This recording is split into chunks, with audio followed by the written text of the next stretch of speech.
सरफरोशी की तमन्ना अब हमारे दिल में है, देखना है जोर कितना बाजुए कातिल में है। जब फालतू का पैसा आने लगता है, जब कहीं रखने का जगह नहीं होता है, तो आदमी तरह तरह की कल्पना करता है और अपने को हिट करने के लिए खरबों खरबों खर्चा करता है। जैसे हमारे सरकार के लोग विदेश में जाते हैं, साथ में 1000-2000 लोगों को, 200-400 लोगों को वहाँ भेज देते हैं, आगे वाले लाइन में बैठा देते हैं और वहाँ अपने देश के जितने लोग हैं उन्हें इकट्ठा कर लेते हैं और उन 400 लोगों से जय जयकारा कराते हैं हर बात पर। और सारी बात झूठी ही होती है और सारे झूठी बात पर जय जयकारा करते हैं। तो जब 400 लोग जय जयकारा करेंगे तो उसके पीछे 4000 लोग तो ऐसे ही जय जयकारा करेंगे, क्योंकि आगे वाले लोगों को लोग समझेंगे कि वो तो हम ही लोगों के आदमी हैं, तो वो कर रहे हैं तो ज़रूर वो सही बोल रहे होंगे तभी कर रहे हैं, इसलिए वो जय जयकारा करते हैं। इसका परिणाम क्या होगा, मीडिया जाने बिना महिमा मंडल करती है, खूब करती है। हमारे प्रधानमंत्री यहाँ गए, उन्होंने ऐसे किया, हमारे प्रधानमंत्री वहाँ गए, वहाँ इतने लोग इकट्ठा हुए, हमारे प्रधानमंत्री वहाँ गए, वहाँ इतने लोग जय जयकारा लगाए। अरे मूर्खों, कम से कम इतना तो बताया करो कि वहाँ जाने के बाद हमारे देश के समाज के लोगों को कितना नुकसान उठाना पड़ा, वहाँ की सरकार की नज़रों में वो लोग कितना गिर गए, उनको नौकरी करने से रोका जाने लगा, उनको वहाँ जब पढ़ने जाने के लिए रोका जाने लगा, उनको विदेशों से खदेड़ा जाने लगा, इसलिए कि हमारे प्रधानमंत्री जी अपने बहाबही में वहाँ जाकर अपने लोगों को इकट्ठा करके जय जयकारा कराए थे। आप लोगों ने देखा होगा कि अमेरिका के राष्ट्रपति को जिताने के लिए इन्होंने अपने लोगों को बुला करके मीटिंग किया था और अमेरिका के राष्ट्रपति हार गए और यौन शोषण में अंदर भी चले गए। लोग बताते हैं जो सुने हैं, हम अपने मन की बात नहीं कहते हैं, क्योंकि हम तो प्रधानमंत्री हैं नहीं कि मन की बात करेंगे। मन की बात वही करता है जो प्रधानमंत्री होता है। तो प्रधानमंत्री जी अपना पैसा खर्चा करके विदेश में अपना नाम मीडिया के माध्यम से उजागर कराते हैं और विदेश में जाते हैं और अपने देश में उसको दिखाते हैं। कितनी चतुराई है ना, विदेश में जाते हैं तो विदेश में दिखना चाहिए ना, लेकिन नहीं, वो हमारे यहाँ दिखाया जाता है, जिसके चलते ऑस्ट्रेलिया हमारे 5 राज्यों के लड़कों को, क्या समाज भारत के सभी लोगों को अपने यहाँ आने से रोक लगा दिया है। उन 5 राज्यों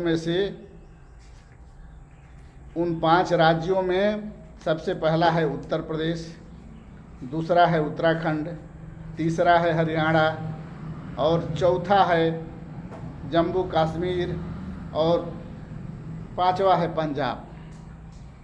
इन 5 राज्यों के लोगों को आना जाना वर्जित है।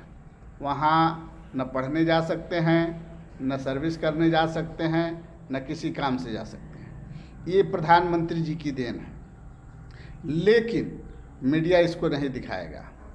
मीडिया सिर्फ प्रधानमंत्री जी का महिमा मंडल करेगा, क्योंकि उसे जो चापलूसी जो करना है, पैसा जो कमाना है, और पैसा भारत में दाल, चीनी, दही, छाछ, माठा, दूध सब पर आ रहा है।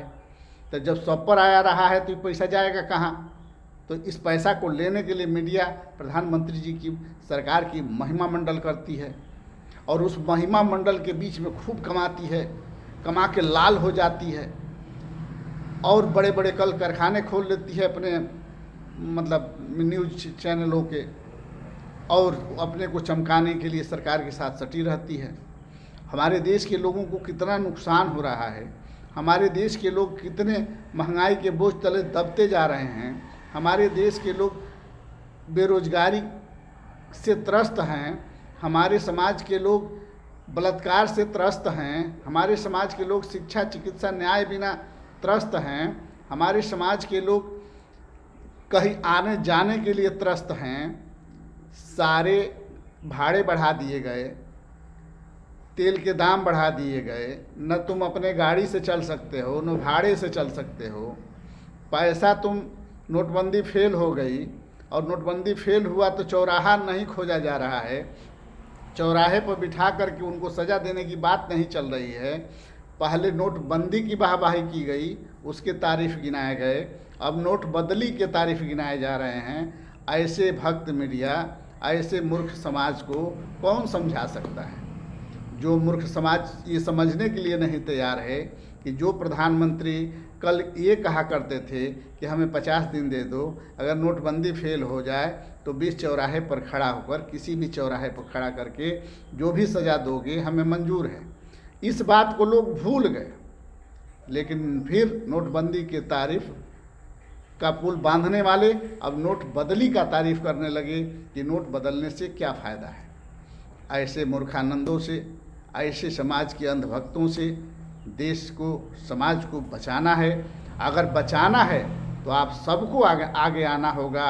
और हम तो ये भी कहेंगे कि जो नया संसद भवन बना है ना, वो संसद भवन का नाम भीमराव अंबेडकर जी के नाम से होना चाहिए, क्योंकि हम समाज के लोग सबसे अधिक टैक्स देते हैं, सबसे ज़्यादा मजदूरी करते हैं, उसमें मजदूर हम ही हैं, उसमें लेबर हम ही हैं, और उसके सारे कार्यकलाप में, श्रृंगार में, सजावट में हमारा योगदान है।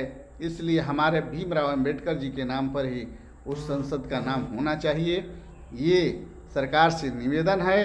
अगर ऐसा नहीं होगा तो क्या होगा, प्रभु जाने, भीमराव अंबेडकर जी जाने। जय हिंद, जय भारत, जय सर्व समाज।